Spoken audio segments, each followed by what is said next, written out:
Praise the Lord everyone. मेरे प्रियो, आज कई लोगों के मन में यह दर्द है और उनकी चिंताएं हैं कि मेरा परिवार मुझे क्यों नहीं समझता।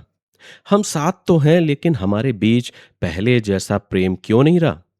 आज का समय ऐसा है मेरे प्रियो कि लोग एक ही घर में रहते हुए भी एक दूसरे से दूर होते जा रहे हैं।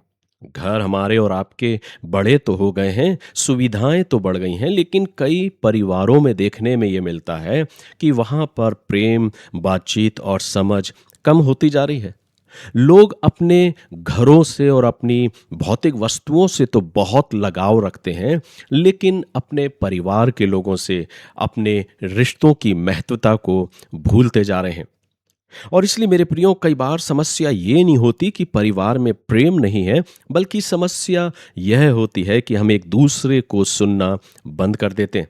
छोटी छोटी बातों में हमारे और आपके बीच में मनमुटाव हो जाता है, रिश्तों में मनमुटाव हो जाता है और रिश्ते बिखर जाते हैं। फिर यही मनमुटाव एक लंबी दूरी को तय करता है। जो बातचीत दिनों में गुजर जाती है, वो सप्ताह कब निकल जाते पता नहीं चलता, और सप्ताह के बाद महीनों और महीनों के बाद सालों गुजर जाते हैं, और ऐसे करके धीरे धीरे दूरियां बढ़ती जाती हैं। मेरे प्रियो, परमेश्वर ने परिवार को केवल साथ रहने के लिए नहीं बनाया, बल्कि एक दूसरे का सहारा बनने के लिए बनाया है। इसलिए कुलूसियों में पौलुस इस प्रकार से लिखते हैं, 3 अध्याय के 14वें पद में। कुलूसियों के नाम पौलुस प्रेरित का पत्र, उसका 3 अध्याय और 14वें पद में पौलुस कुछ यूं बयां करते हैं, जहां पे लिखा है, इन सब के ऊपर प्रेम को जो सिद्धता का कटिबंध है बांध लो। ये मेरे प्रियो, प्रेम के विषय में परमेश्वर का वचन मुझे और आपको सिखाता है। मेरे प्रियो, बाइबल में घर की एक सुंदर तस्वीर हमें देखने को मिलती है, जहां प्रेम है, जहां क्षमा है, जहां नम्रता है। क्योंकि जहां केवल अपनी बात सही साबित करने की कोशिश होती है, वहां रिश्ते कमजोर होने लगते हैं। और आज अपने आसपास आप यही देखते हैं। हर कोई अपने आप को सही साबित करने की कोशिश कर रहा है। मैं सही हूं, मेरे सामने वाला व्यक्ति गलत है। वो अपने आप को गलत साबित होना ही नहीं देना चाहता।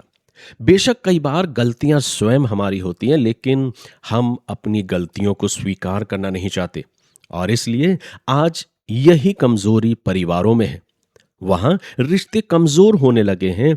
जहां प्रेम होता है, वहां रिश्ते टूटते नहीं, बिखरते नहीं, पर रिश्ते बनते जाते हैं। कई बार आप चाहते हैं कि दूसरा व्यक्ति तो बदल जाए, लेकिन आप ना बदलें। लेकिन परमेश्वर हमें पहले अपने हृदय को बदलने के लिए बुलाता है, कि हम अपने आप को परिवर्तित करें, अपने हृदय को बदलें, अपने अंदर की गलतियों को, अपने अंदर की खामियों को देखें, अपनी कमजोरियों को देखें। आपको स्मरण होगा कि एक जन प्रभु के पास आया और वो कहता है कि हे उत्तम गुरु, अनंत जीवन पाने के लिए मैं क्या करूं। और तब प्रभु ने कहा कि वो सब कुछ कर जो व्यवस्था में दर्शाया गया है। वो कहता, मैं सब कुछ करता आ रहा हूं, मैं जकात भी देता हूं, दान भी देता हूं, उपवास भी करता हूं, प्रार्थना भी करता हूं, आराधनालय में भी जाता हूं, सब कुछ करता हूं। और तब उसके बाद प्रभु ने उससे कहा, लेकिन फिर भी तुझ में एक बात की कमी है। सो मेरे प्रियो, कहीं ना कहीं हमारे और आपके जीवन में वो एक बात कौन सी है जिसकी मेरे और आपके जीवन में कमी है। कहीं ऐसा तो नहीं कि आज हम रिश्तों की अहमियत को भूलते जा रहे हैं। और ये हकीकत है। ये हमारे और आपके जीवन में, हमारे और आपके परिवार में, और हमारे और आपके समाज में ये ऐसा जहर है जो आज रिश्तों की अहमियत को कम करता जा रहा है। मेरे प्रियो, अगर हम और आप अपने जीवन में एक बात सीख लें कि एक मीठा शब्द, एक क्षमा, एक सच्ची बातचीत और एक छोटी सी प्रार्थना अगर हम करें, तो ये चीजें हमारे परिवार में एक बड़ा बदलाव ला सकती हैं।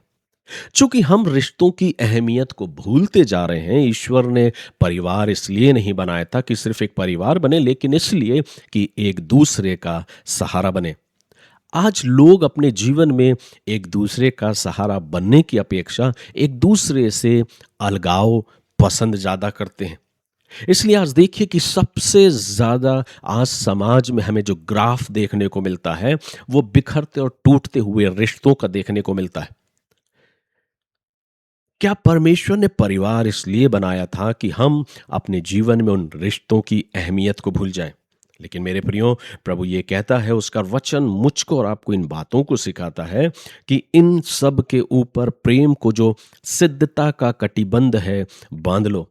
हम सिद्ध तो होते जा रहे हैं अपनी एजुकेशन में, हम सिद्ध तो होते जा रहे हैं अपने सक्सेस में, हर चीज में हम सिद्धता को हासिल करना चाहते हैं, लेकिन जिसमें परमेश्वर चाहता था कि हम और आप सिद्ध हों, उसमें हम कोसों दूर हैं। इसलिए तो परमेश्वर का वचन मुझे और आपको ये सिखाता है कि हम और आप अपने जीवन में रिश्तों की अहमियत को समझें। इसमें कोई गलती नहीं कि अगर पहल मेरे से शुरुआत हो।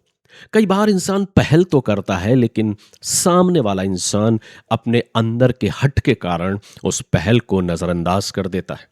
लेकिन मेरे प्रियो, ये नहीं कि आपने अपने जीवन में उस पहल को नजरअंदाज किया, लेकिन आपने परमेश्वर की आज्ञा को नजरअंदाज किया।